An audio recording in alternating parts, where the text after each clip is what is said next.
Bonjour à tous et bienvenue dans le podcast Flashback, la série historique dédiée aux grands moments des sports américains.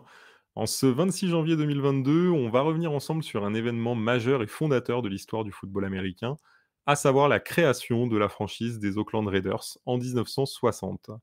Pour comprendre cet événement, il faut se replonger dans le contexte et il faut revenir en 1959. À cette époque, 8 propriétaires de franchises de football américain, vont se faire en fait tout simplement recaler ou refuser, en NFL et ils vont décider en fait de créer une ligue concurrente à celle-ci en l'appelant donc l'American Football League, l'AFL. Ces 8 propriétaires, ils vont se retrouver à 7 quand, la franchise de Minnesota, donc de Minneapolis, va leur faire faux bond et va rejoindre la NFL. Pour couronner le tout, ils ont une autre problématique, c'est que le propriétaire des Chargers menace lui aussi de s'en aller si, l'AFL ne crée pas une huitième franchise en Californie. Il souhaite vraiment que la Californie ait un poids, plus important sur l'AFL et c'est ce qui va conduire en fait les dirigeants de l'AFL à penser à créer une, franchise de toutes pièces du côté d'Oakland. Pourquoi Auckland? Parce que tout simplement à l'époque, dans la baie de San Francisco, San Francisco compte déjà les 49ers. Donc les propriétaires se disent: «On va créer une franchise juste en face». Ce qui est en soi pas forcément une idée, à laquelle la ville d'Auckland avait pensé, puisque la ville n'a aucune infrastructure, n'a pas de stade, et en plus ne voit pas l'intérêt de venir concurrencer une franchise comme les 49ers, qui est déjà à l'époque une très grosse franchise.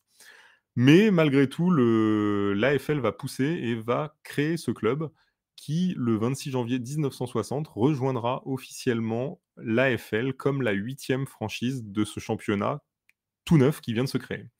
Donc la franchise va récupérer en fait les choix de draft qui étaient prévus pour Minneapolis, pour les Vikings, et donc va se construire comme ça. La construction va être très difficile, les débuts vont être un peu compliqués, il va falloir trouver un nom à cette équipe d'Auckland. Alors un concours va être organisé, ils vont retenir le nom d'Auckland Seniors, mais ça va vraiment pas faire l'unanimité, il va y avoir beaucoup de moqueries. Finalement, au bout d'une semaine, les dirigeants des futurs Raiders vont décider de changer le nom et vont adopter ce nom des Raiders avec le fameux logo du pirate que l'on connaît. Ils auront d'autres soucis aussi pour trouver un stade puisque l'Université de Californie refusera de leur prêter le Memorial Stadium.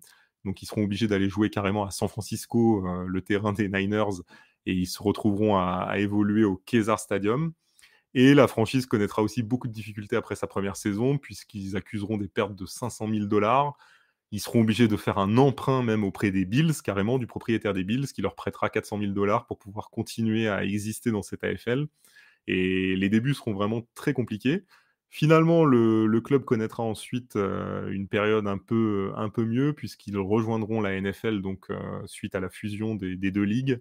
Et ils auront la très bonne idée en 1969 d'aller recruter John Madden, le coach emblématique de la franchise, qui leur amènera un Super Bowl et qui leur fera gagner 6 titres de division aussi, et qui fera de ce club le club mythique que l'on connaît aujourd'hui.